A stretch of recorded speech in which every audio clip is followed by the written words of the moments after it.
पूरे देश में पैसे वालों का और पावर वालों का एक सिंडिकेट चल रहा है। सुप्रीम कोर्ट ने कहा कि इलेक्ट्रल बॉन्ड गलत है। इलेक्ट्रल बॉन्ड ये था कि चोर दरवाजे से सरकार को चुनाव में मदद की जाती थी, पार्टियों को मदद की जाती थी।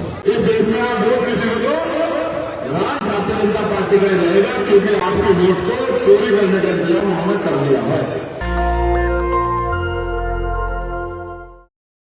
कि आपके औलादों को इस मुल्क में आपको, आपके औलादों को, आपकी नस्लों को, हमारी वालिदाओं को, हमारी बहनों को क्या स्वाभिमान सम्मान का जीवन मिल जाएगा? क्या हमारे खिलाफ गलत कानून बनने बंद हो जाएंगे? क्या हमें गलत नजर से देखना बंद हो जाएगा? वो तो संभव नहीं है। तो मैं तो आज के हालातों में आपको बता सकता हूं कि क्या पूरे देश में पैसे वालों का और पावर वालों का एक सिंडिकेट चल रहा है। अभी अभी इलेक्ट्रल बॉन्ड पे फैसला आया। सुप्रीम कोर्ट ने कहा कि इलेक्ट्रल बॉन्ड गलत है। इलेक्ट्रल बॉन्ड ये था कि चोर दरवाजे से सरकार को चुनाव में मदद की जाती थी, पार्टियों को मदद की जाती थी। और भाजपा की सरकार जहां है या केंद्र की सरकार जो, वो तो जान पाती कि आरबीआई के जरिए, एसबीआई के जरिए कि पैसा किसने दिया, दूसरी किसी पार्टी को जानने का नहीं। अब यह पता लगा कि 6200 करोड़ रुपए बड़े बड़े उद्योगपतियों ने भारतीय जनता पार्टी को चंदा दिया। एक हाथ दे, एक हाथ ले। सरकार ने उनसे पैसा लिया और उस पैसे से उन्होंने राजनीति की, और राजनीति के जरिए वो ताकतवर हुए, ताकतवर बनकर उन्होंने हमारे इलाज के रास्ते खोले। आजकल जो कानून बनते हैं वो दिखते तो है सबके खिलाफ, लेकिन जिनके खिलाफ होते हैं असल उनका असल रुपये होता है। अगर आपको चेक करना हो तो शासन से एक लिस्ट आती है जीएसटी वाली कि जीएसटी के छापे किन पे लगेंगे। पिछले साल में लगे थे, इस साल में फरवरी मार्च में था, और फिर आने वाले समय में बहुत चुनाव के नजदीक आएंगे, छापे आपको पता लग जाएगा कि सरकारें जिनकी होती है, प्रशासन शासन उन्हीं का होता है, पुलिस उन्हीं की होती है, और उनके हिसाब से काम करते हैं। ये जो गठजोड़ चल रहा है पैसे वाले लोगों का, ये गठजोड़ आज का नहीं, पहले का था। जब वोट का अधिकार आपके पास आया तो पैसे वाले लोग ये सोच रहे थे कि अब तो इनके गरीब मजलूमों के हाथ में शासन सत्ता आ जाएगी, ये तो ताकत में बैठ के अपने हिसाब से देश को चलाएंगे, तो जो जुर्म जाते हम कर रहे हैं वो तो बंद हो जाएगा। तो ताकतवर लोगों ने ये षड्यंत्र किया कि इनकी वोट को नोट से खरीदते रहे। जब नोट में वोट का मन हुआ, वोट संगठित हो गया, तो उन्होंने धर्म के नाम पर टुकड़े करके बांट के वोट को लेना शुरू किया। और जब उसके बाद भी लोग समझदार होने लगे तो वो मशीन लिया। अब वो कहते कोई दोड़ा तो हम भी जीतेंगे। पहले अनाउंसमेंट कर देते हम इतने चुनाव जीत जाएंगे, इतनी सीट जीत जाएंगे।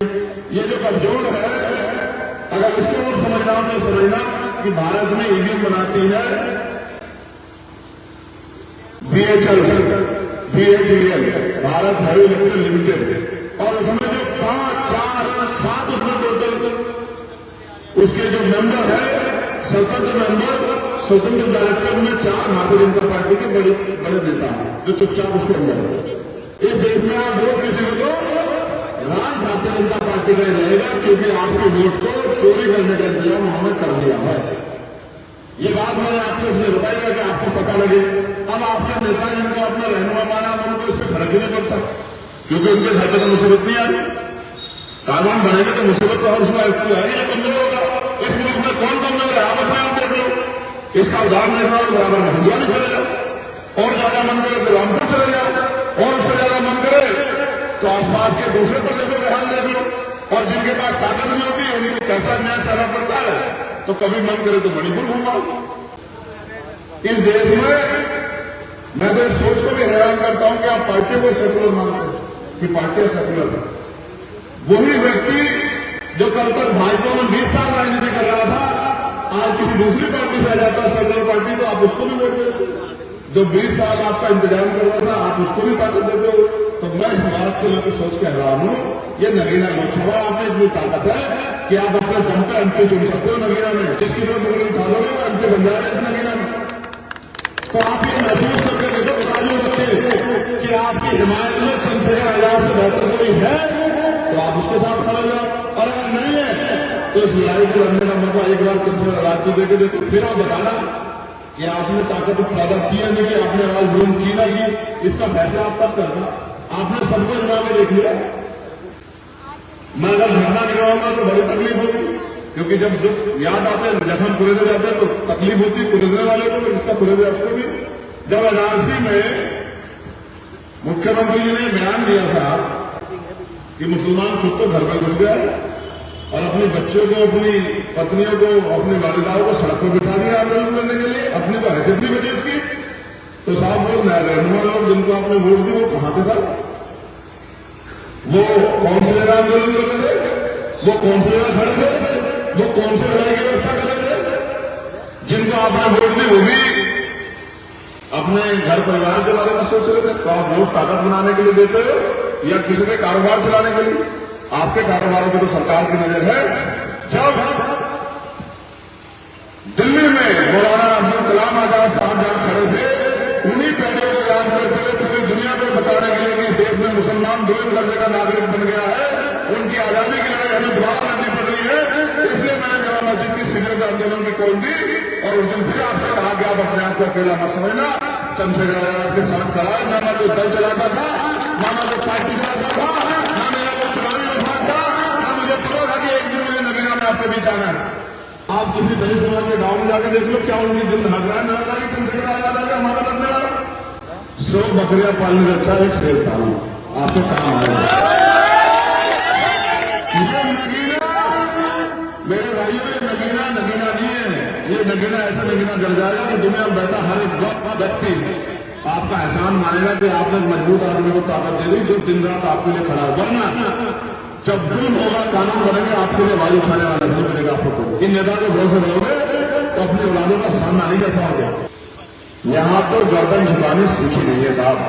गर्दन झुकेगी तो जब आखिरी सांस आएगी, उससे पहले झुक नहीं सकते। उससे पहले तो जैसे मरते गुजरात जगते ऐसे ही लगता है, इसके अलावा कोई रास्ता हमने तय किया नहीं है। और जब हम अपने घर से निकले हैं तो कह के निकले हैं कि न कभी जुल्म के आगे जबर के आगे झुकेंगे और न कभी जुल्म जबर को देख के मुंह सिल कर बैठेंगे। हम तो अन्याय खिलाफ बढ़ते रहेंगे। अगर आपने साथ दे दिया तो ये हुनर को देखना है कि किस तरह लड़ा कर लड़ते हैं।